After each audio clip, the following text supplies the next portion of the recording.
All right, let's talk about a retro symphonic band that I have grown to love. This is one of those little bands that could, and yeah, I think we may have reached their crowning jewel within their discography. So let's dive into it.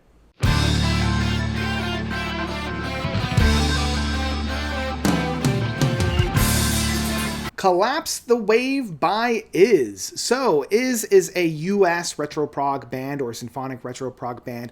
They got their start back in the late 90s. I came onto the scene very, very, very late in the game with their Don't Panic record from 2019. And it turned out to be one of my favorite retro progs of that year.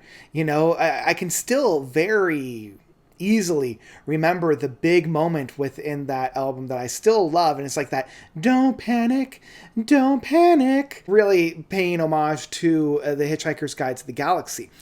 And where that album for me walked, this album runs. I feel as if they took everything that they learned from that last album and applied it here. We have some very catchy, very infectious, and very listenable retro prog tracks without it being too overblown, without it being too symphonic or too in your face or too exaggerant in that sense. Even from the first track of We Are the Third, it hits with an infectious groove and an infectious oomph. It's got this bounce to it that invites the listener in right off the get-go that I really, really appreciate. And over the course of the 53 minutes of this album across 11 tracks, we go from passage to passage to passage that really provides a lot of fun.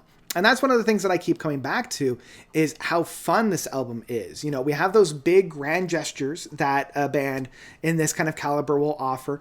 We've got those big oomphs, but we also have some dips. We've got a little bit of the somber moments on here as well. The one track that I want to shout out is the 6th track, kind of like the midpoint with Sometimes Sublime. This is a classic example of a beautiful build-up and a payoff. For a 6-minute track, it really takes its time to develop and really takes its time to grow.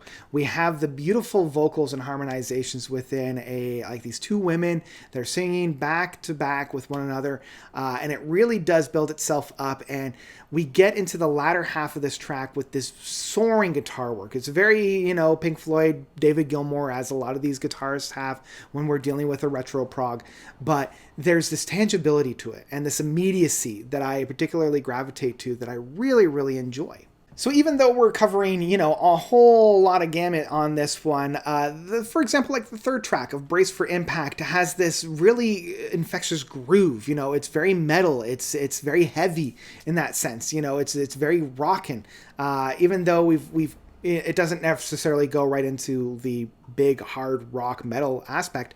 It's got this underlying rhythm section within the bass work and the drumming that I find extremely presentable and one that I keep coming back to. And what I really appreciate are some of the smaller tracks on here. You have So Many Voices and Brethren, both at about like a minute and a half. And Brethren is just like this huge explosion on the drum works with this really fun interlay of a synth that really brings the track around. And we also have the title track of the 5th track, Collapse the Wave, which is a lot of fun. It's got this little bit more of a jazzy aspect to it, especially with a jazz guitar kind of playing things through that I really appreciate. It's got this groove, it's got this rock and style. It's also the longest track at 7 minutes that I really appreciate. It allows everybody to kind of, stretch their legs and really play with the landscape in this one. If I had any kind of criticisms about this album, I do feel as if it does kind of play very similarly with a lot of this retro prog that we're getting nowadays with bands like Evership,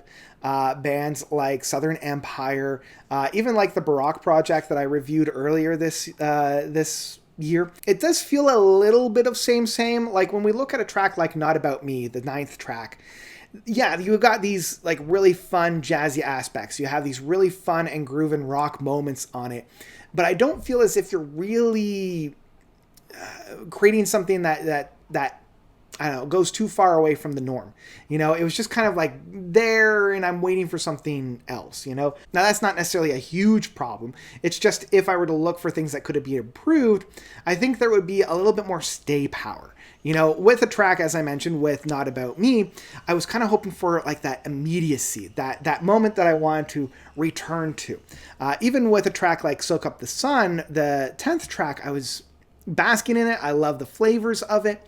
But at no point did I ever have that same immediate connection that I had from Don't Panic, where I had this sing-along moment. You know, there was this moment that I wanted to come back to time and time again, maybe outside of Sometimes Sublime.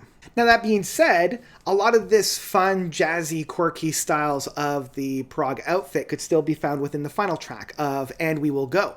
And it's got this immediacy to it. You know, it takes a lot of those criticisms that I made in the past and plays with it and improves upon it. You know, I wish that more of the album was like this, because if the album was more like this, we would have that immediacy. We would have that tangibility that I crave within this style of music. So yeah, I'm glad that this album ends on a high note, and one that I really, really appreciated. So yeah, in the end, this was an album that really surprised me. I loved it from start to finish. Sure, there were a few moments here and there that I felt like they were dragging their feet, but for an album that stretches into the 50-minute mark, I don't feel as if there's any padding or any filler or anything that I would have cut. Like, I feel as if everything that's on this album is meant to be on this album, and there's nothing that is too much, you know, because once you get into the 50-minute mark, I feel as if some bands just kind of keep going to pad the runtime, and that's not necessarily the case for this one. So yeah, I would say that my final rating for this album would be Collapse the Wave by Is an album that I absolutely would download. Again, this is an album that I would love to have on the computer, one to have while I'm on the go. I wouldn't necessarily run out to pick this one up in physical format, but if I saw this in a record store, yeah, I probably would be walking home with it. So yeah, I would recommend this one. I would go and give this one a try. If you're a fan of this kind of retro symphonic prog, I would highly recommend it. If you're a fan of Evership, if you're a fan of the Baroque Project, if you're a fan of Southern Empire, I highly recommend this one, and I think you will too. So yeah, that's what I've got for Collapse the Wave by Is. What did you guys think about this record? Did you love it? Did you hate it? Whatever you thought, please let me know by commenting down below. And that's where I'm going to leave you guys for today. So thank you so much for watching. As always, you guys are definitely the best. And until next time, notes out.